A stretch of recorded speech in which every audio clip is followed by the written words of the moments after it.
Hello friends, welcome to Wisey Skies. In this video, we will have look at how to use the will, which is the ninth chapter from the book The Science of Getting Rich by Wallace D. Wattles. So let's carefully unfold how to use the will.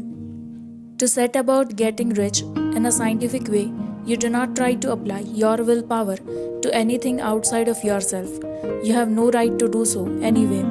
It is wrong to apply your will to other men and women in order to get them to do what you wish done. It is as flagrantly wrong to coerce people by mental power as it is to coerce them by physical power. If compelling people by physical force to do things for you reduces them to slavery, compelling them by mental means accomplishes exactly the same thing. The only difference is in methods.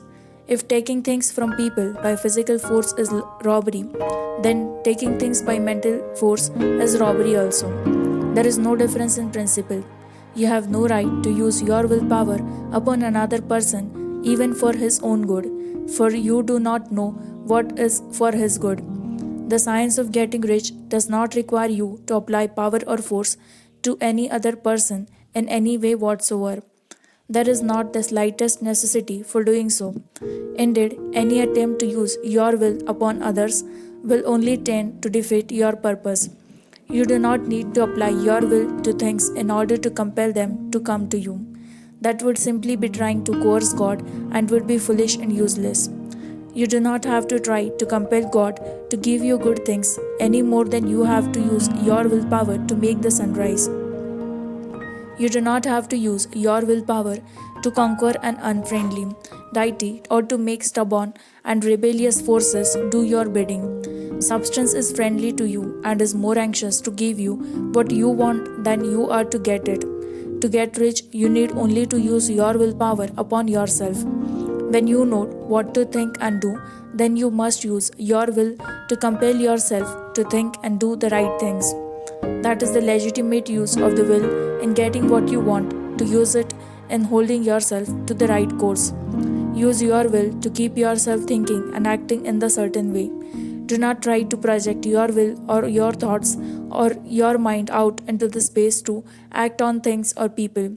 Keep your mind at home, it can accomplish more there than elsewhere. Use your mind to form a mental image of what you want and to hold that vision with faith and purpose, and use your will to keep your mind working in the right way. The more steady and continuous your faith and purpose, the more rapidly you will get rich because you will make only positive impressions upon substance and you will not neutralize or offset them by negative impressions. The picture of your desires, held with faith and purpose, is taken by the formless substance and permeates it to great distances throughout the universe for all we know. As this impression spreads, all things are set moving towards its realization. Every living thing, every inanimate thing, and the things yet uncreated are stirred towards bringing into being that which you want. All force begins to be exerted in that direction. All things begin to move towards you. The minds of people everywhere are influenced towards doing the things necessary to the fulfilling of your desires, and they work for you unconsciously. But you can check all this by starting a negative impression in the formless substance. Doubt or unbelief is as certain to start a movement away from you as faith and purpose are to start one towards you. It is by not understanding this that most people make their failure. Every hour and moment you spend in giving heed to doubts and fears, every hour you spend in worry, every hour in which your soul is possessed by unbelief, sets a current away from you in the whole domain of intelligent things. All the promises are unto them that believe and unto them only. Since belief is all important, it behooves you to guard your thoughts, and as your beliefs will be shared to a very great extent by the things you observe and think, it is important that you should carefully govern to what you give your attention. And here the will comes into use, for it is by your will that will determine upon what things your attention shall be fixed. If you want to become rich, you must not make a study of poverty. Things are not brought into being by thinking about their opposites. Health is never to be attained by studying disease and thinking about disease. Righteousness is not to be promoted by studying sin and thinking about sin. and no one ever got rich by studying poverty and thinking about poverty. Medicine as a science of disease has increased the disease. Religion as a science of sin has promoted sin. And economics as a study of poverty will fill the world with wretchedness and want. Do not talk about poverty, do not investigate it or concern yourself with it. Never mind what its causes are, you have nothing to do with them. What concerns you are is the cure. Do not spend your time in so called charitable work or charity movements. Most charity only tends to perpetuate the wretchedness it aims to eradicate. I do not say that you should be hard hearted or unkind and refuse to hear the cry of need, but you must not try to eradicate poverty in any of the conventional ways. Put poverty behind you and put all that pertains to it behind you and make good. Get rich, that is the best way you can help the poor. And you cannot hold the mental image which is to make you rich if you fill your mind with pictures of poverty and all its attendant ills. Do not read books or papers which give circumstantial accounts of the wretchedness of the tenement dwellers, of the horrors of the child labor, and so on. Do not read anything which fills your mind with gloomy images of want and suffering. You cannot help the poor in the least by knowing about these things, and the widespread knowledge of them does not tend at all to do away with poverty.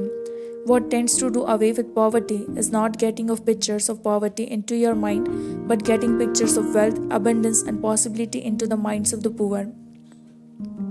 You are not deserting the poor in their misery when you refuse to allow your mind to be filled with pictures of that misery. Poverty can be done away with not by increasing the number of well to do people who think about poverty, but by increasing the number of poor people whose purpose with faith to get rich.